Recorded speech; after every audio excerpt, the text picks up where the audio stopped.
these levels of support and assistance will no longer be necessary. But we have to help Ukraine get through the next period of time, get through this winter, get through the spring and summer.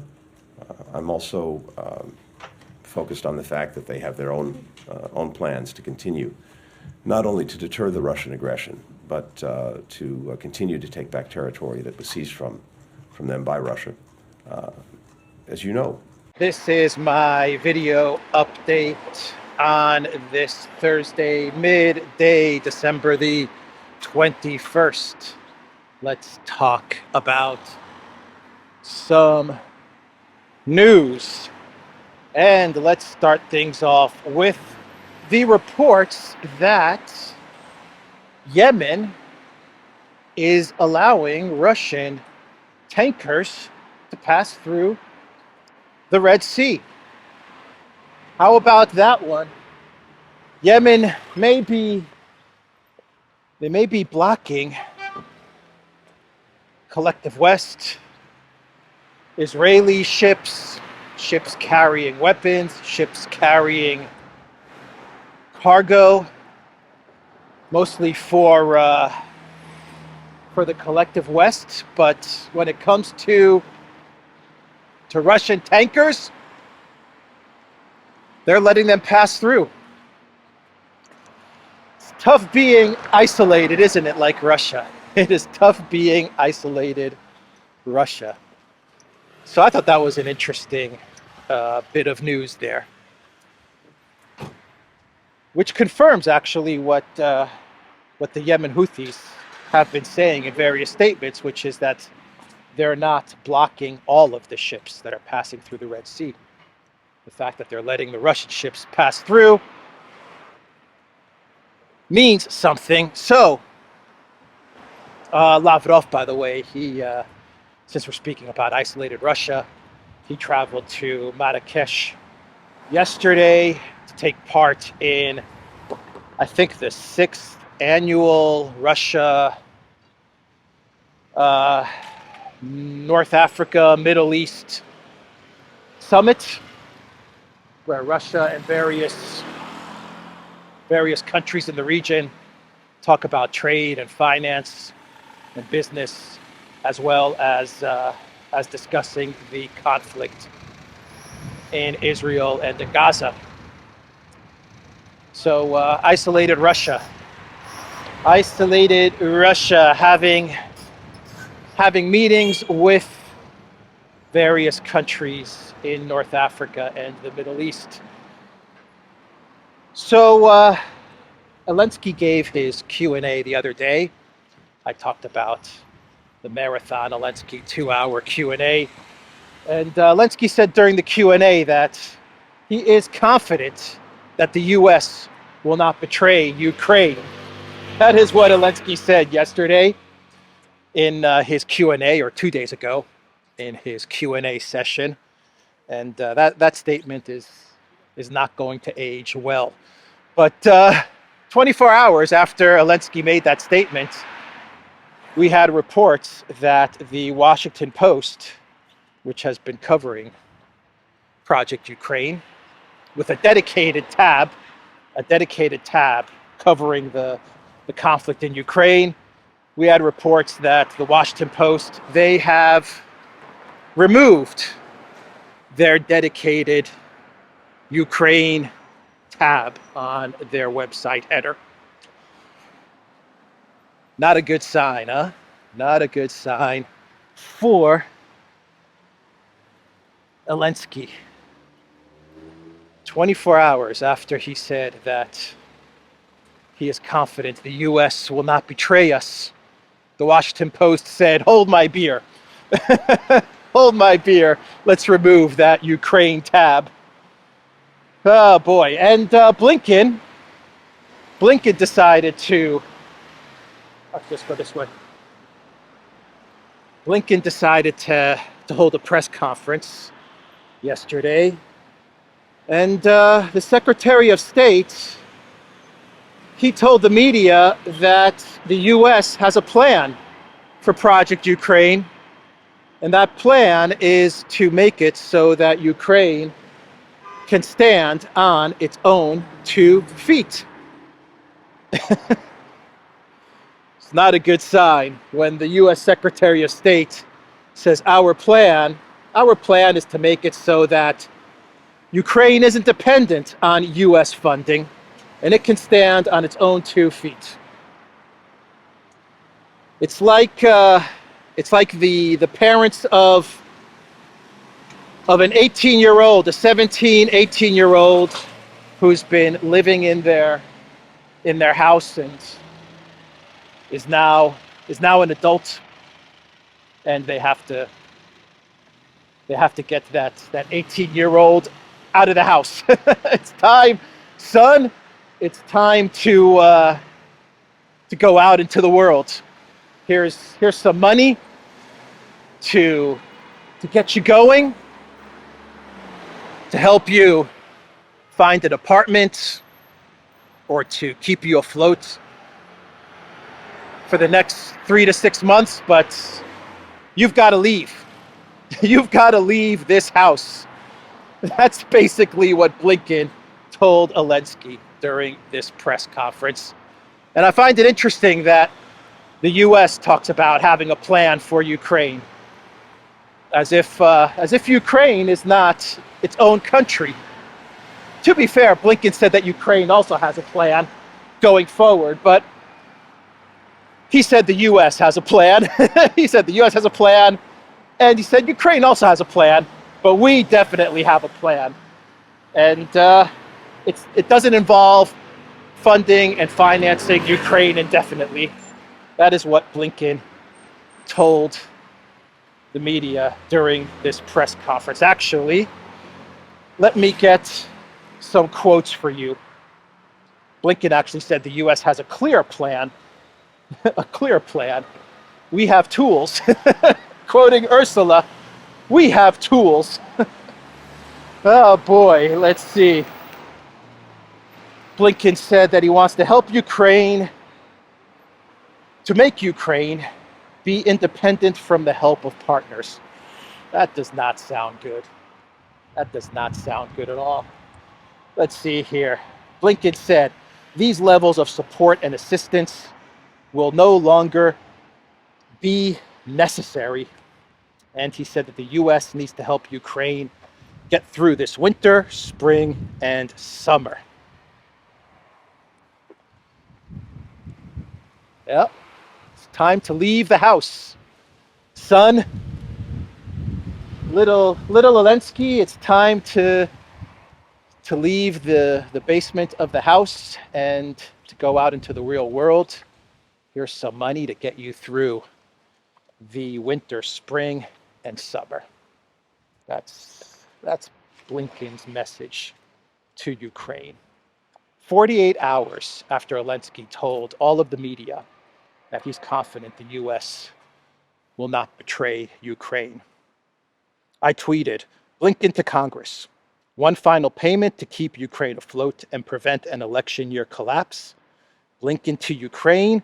Whatever I can get from Congress, this is all the money for 2024. Don't F up and pull an Afghanistan.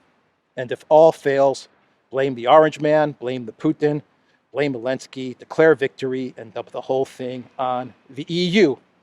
That is the US's clear plan for Ukraine. Blinken also said that there is no magic pot. He said that again, no magic pot. Oh boy, they're using that word a lot now, huh? The scriptwriters came up with a good one. They like that one, the magic pot. Blinken, Kirby, they like the magic pot line. So they're using it a whole lot. I think it was Young, the budget, the head of like the White House budget, the budget commissioner. I think she was the first one that used the word magic pot. And then Kirby used it. He said there's no magic pot. And then, and I believe Karine Jean-Pierre used it. Miller, the State Department spokesman, he used it just the other day. I actually talked about this in my video yesterday. And then we had Blinken tell the media that there is no magic pot of money, no magic pot of funding for Ukraine. Man, oh man. Magic pot. I wonder what it's like to be a scriptwriter for the Biden White House, to be a DC Hollywood Biden White House scriptwriter. They're probably sitting at a table and they're thinking, how can we break the news to Ukraine that we want to ditch them and that we're not going to give them any more money, or all the money has dried up, without telling them that all the money has dried up? How can we do this? What can we say? What can we say? Zelensky, there's no money. Nah, that's too cold. Zelensky, we're tapped out. We're tapped out. Nah, can't go with that one. Dude, I'm broke. No, we can't say that. That'll wreck the the financial markets. We can't say that. What can we use? Magic pot. Yeah, that's good. People can visualize a pot. Like a pot that's not magic. It's just not magic. We're not saying it's empty. We're not saying it's full. We're not saying it's running low. It's just not a magic pot. We'll go with that one. And that's the magic pot story. Zelensky's probably listening to all this magic pot talk, and he's like, Podolyak, what do they mean all the time? Magic pot. What is this magic pot? Is this like Avdiivka coke plant? Podolyak's like, no, Mr. President. They're basically saying that they can't create money magically, and so this pot, which was once full of money, it's now empty and it's not magic. We just can't fill it up with money magically. And Zelensky tells Podolyak, what is this nonsense, Podolyak? I see Yellen, she types some numbers in computer, 10 billion. She press enter, 10 billion, come to me. This is magic. Magic pot. Oh, boy. So the Wall Street Journal, they put out an article the other day with the title, Ukraine's frontline troops are getting older.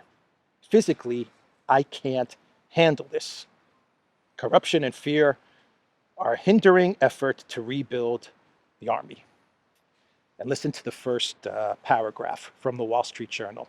This is an unbelievable paragraph. Let's see here. Ukraine, during a break from fighting the Russians, an avuncular rifleman recalled how he was going for a haircut one day when he was press-ganged into joining the Ukrainian army. 3 recruitment officials accosted the stocky, gray-haired 47-year-old outside the barber shop in his small town. That's the first paragraph. The guy is going for a haircut. 47-year-old going for a haircut. And he's, according to the Wall Street Journal, he's press ganged and sent to the front lines. That is amazing. Oh boy, that's from the Wall Street Journal, everybody. So the Kiev Post, they're saying that Ukraine is about to get a whole bunch of air defense goodies to protect against the Putin. Kiev Post, they're saying that Ukraine's air defenses to get beefier. Zelensky announces more Patriots soon.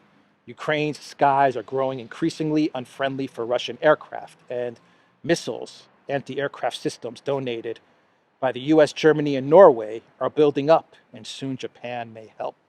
And the Washington Post, they have a story with the title, Running Short on Ukraine Air Defenses, US Looks to Japan. So basically, what's going to happen is that Japan is going to give Patriot missiles to the US, and then that'll free up the US to give missiles to Ukraine. And Macron, he was giving an interview yesterday, and he said that if the Putin behaves, then Macron will invite him to D-Day celebration in June of 2024. But the Putin has to behave, according to Macron. French President Emmanuel Macron has not ruled out the possibility of inviting Russian President Putin to the 80th anniversary of the D-Day landings in Normandy next June if the situation changes in Ukraine. Macron reportedly made the comment on Wednesday in the course of an hour-long interview with state broadcaster France 5 when asked about the upcoming anniversary celebrations and whether the Russian leader might make an appearance. Macron said it was a possibility if he holds peace talks and changes the situation with Ukrainian President Zelensky. Isn't that nice of Macron? Isn't that generous of Macron? If you behave, if the Putin behaves, we'll invite him to the Normandy festivities. Macron, what a great leader Macron is. What a generous leader Macron is. So never take Macron's words seriously. Never believe anything Macron says. But it's an interesting, I guess if you think about it, it is in a way Macron, in his own way, in his own weird way, his spineless way of signaling that that things are changing with Project Ukraine, and he is open to speaking with the Putin in his own weird way. That is kind of what this statement signals. So let's do a couple of clown worlds, and we will wrap this video up. This would be a nice house, huh? It's in a pretty bad state, but this could be a nice place to live. Probably was once upon a time. So the website Insider Paper, they put out a tweet with the title, U.S. to work with partners for restoration of democracy in Venezuela, Blinken says. So I guess this was a comment that Blinken made during his press conference yesterday. I find this statement from Blinken pretty hilarious, given everything that went down yesterday with Colorado and the Colorado Supreme Court and Trump and all of that stuff. That Blinken then gets in front of the media and talks about democracy in Venezuela. Just you can't make this stuff up, man. I mean, you really can't make this stuff up. And Georgia Congressman McCormick, I'm not sure who this guy is, but Georgia Congressman McCormick was asked to comment on concerns that the U.S. could end up betraying Ukraine if it delays further assistance. And the congressman, he said, and I quote, "First of all, we made a promise to support a country that was invaded by a communist country," McCormick said. The Soviet Union ceased to exist in 1991, and Russia has not been a communist nation since. The congressman further insisted that the Russia-Ukraine conflict was a fight between democracy and autocracy. That's right, a communist country. Where do they find these politicians? Where do they find these politicians? They really are living in the past, aren't they? A fight between a democracy and an autocracy. Is the autocracy Zelensky?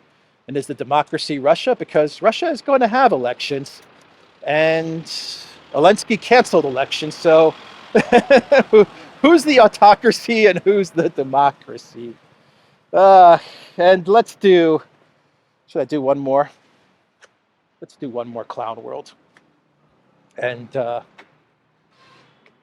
this is from Politico. They have an article with the title, time for Ukraine to work with Russian opposition. The Russian opposition has expressed its desire to cooperate with Ukraine since the war started. It is now time to accept this offer and pool efforts. So this article talks about how Ukraine and the collective West, they have different goals. The goal of the collective West is to keep Ukraine afloat for the next year and to not have a collapse, while Ukraine's goal is to drive back the Russians and capture everything, including Crimea. And because the goals are not aligned, according to this Politico author, what Ukraine should do now is they should approach the Russian opposition and they should join forces to remove the Putin. The best line of this article, let me see if I can find it, is that Politico, they say that one of their greatest weapons is the information space. It's Zelensky, because Zelensky is a master of the information space. Let me give me 1 second to see if I can find this quote, because it's pretty funny what they say about Zelensky.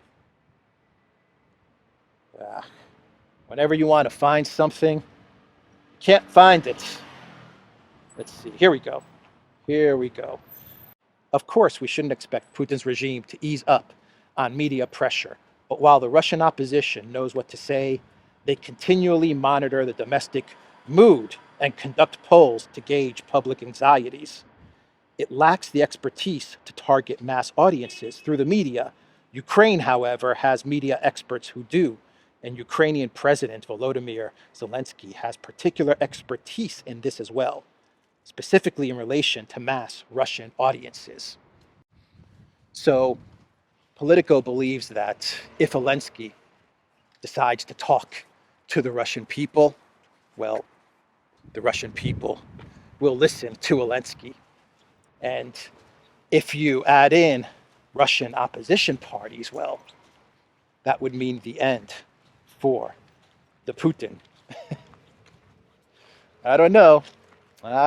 Something tells me that the people of Russia don't take Zelensky too seriously, but I don't know. I could be wrong. Maybe Russians, they're waiting to hear some words of insurrection from Zelensky. I don't know.